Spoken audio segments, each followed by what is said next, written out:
আলহামদুলিল্লাহি ওয়াহদাহু লা শারীকা লাহ ওয়াসসালাতু ওয়াসসালামু আলা মান লা নাবিয়্যা বা'দাহ আম্মা বা'দ। হুজ্জিয়াতে হাদিস বা হাদিসের প্রামাণিকতার প্রথম পর্বে আজকে আমরা আলোচনা করব হাদিসের শাব্দিক এবং পারিভাষিক অর্থ নিয়ে এবং তার পরিচয় নিয়ে। প্রথমত আমরা জেনে নিই হাদিস শব্দের অর্থ কী। হাদিস শব্দের অর্থ হচ্ছে কথা বা বাণী, যার দ্বারা মূলত রাসূলুল্লাহ সাল্লাল্লাহু আলাইহি ওয়াসাল্লামের কথা বা বাণীকেই বোঝানো হয়। এবার আসেন হাদিসের পারিভাষিক অর্থ জেনে নেই।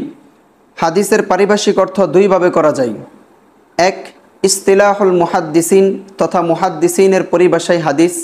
দুই, ইস্তিলাহুল উসুলিয়িন তথা উসুলবিদদের পরিভাষায় হাদিস।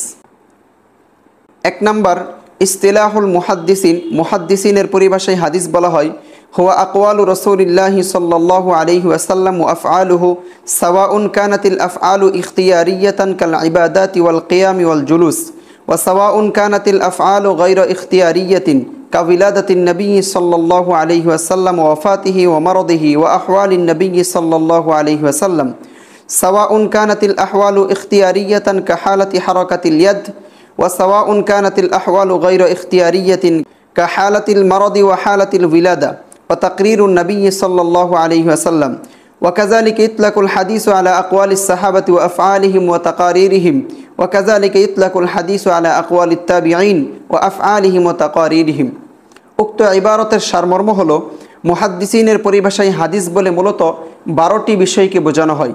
এক নাম্বার, আকওয়ালুন নবী সাল্লাল্লাহু আলাইহি সাল্লাম, নবী সাল্লাল্লাহু আলাইহি সাল্লামের কথা বা বাণী। নাম্বার 2, আমালুন নবীগিল ইখতিয়ারিয়াতু, নবী সাল্লাল্লাহু আলাইহি ওয়াসাল্লামের ইচ্ছাকৃত কাজসমূহ, যেমন ইবাদত বন্দিগি করা, চলাফেরা করা, খানা খাওয়া ইত্যাদি। নাম্বার 3, আফআলুন নবীল গায়রুল ইখতিয়ারিয়াতু, অর্থাৎ নবী সাল্লাল্লাহু আলাইহি ওয়াসাল্লামের অনিচ্ছাকৃত কাজসমূহ, যেমন নবী সাল্লাল্লাহু আলাইহি ওয়াসাল্লামের জন্ম এবং তার মৃত্যু। নাম্বার 4, আহওয়ালুন নবীল ইখতিয়ারিয়াতু, অর্থাৎ নবী সাল্লাল্লাহু আলাইহি ওয়াসাল্লামের ইচ্ছাকৃত অবস্থাসমূহ, যেমন নবী সাল্লাল্লাহু আলাইহি ওয়াসাল্লামের হাত পায়ের নাড়াচাড়ার অবস্থা, চেহারা পরিবর্তনের অবস্থা বিভিন্ন হাদিস বর্ণনা করার সময়। নাম্বার 5, আহওয়ালুন নবীগিল গায়রুল ইখতিয়ারিয়াতু, অর্থাৎ নবী সাল্লাল্লাহু আলাইহি ওয়াসাল্লামের অনিচ্ছাকৃত অবস্থাসমূহ, যেমন নবী সাল্লাল্লাহু আলাইহি ওয়াসাল্লামের জন্মের অবস্থা এবং তার মৃত্যুর অবস্থা এবং তার অসুস্থতার অবস্থা। নাম্বার 4, তাকরীরুন নবী সাল্লাল্লাহু আলাইহি ওয়াসাল্লাম, নবী সাল্লাল্লাহু আলাইহি ওয়াসাল্লামের মৌন সমর্থন। এই 6টি হলো নবী সাল্লাল্লাহু আলাইহি সাল্লামের সাথে সম্পৃক্ত। আর বাকি 6টির মধ্য থেকে 3টি হচ্ছে সাহাবীদের সাথে সম্পৃক্ত, 3টি হচ্ছে তাবিঈদের সাথে সম্পৃক্ত। সাহাবীদের সাথে যেই 3টি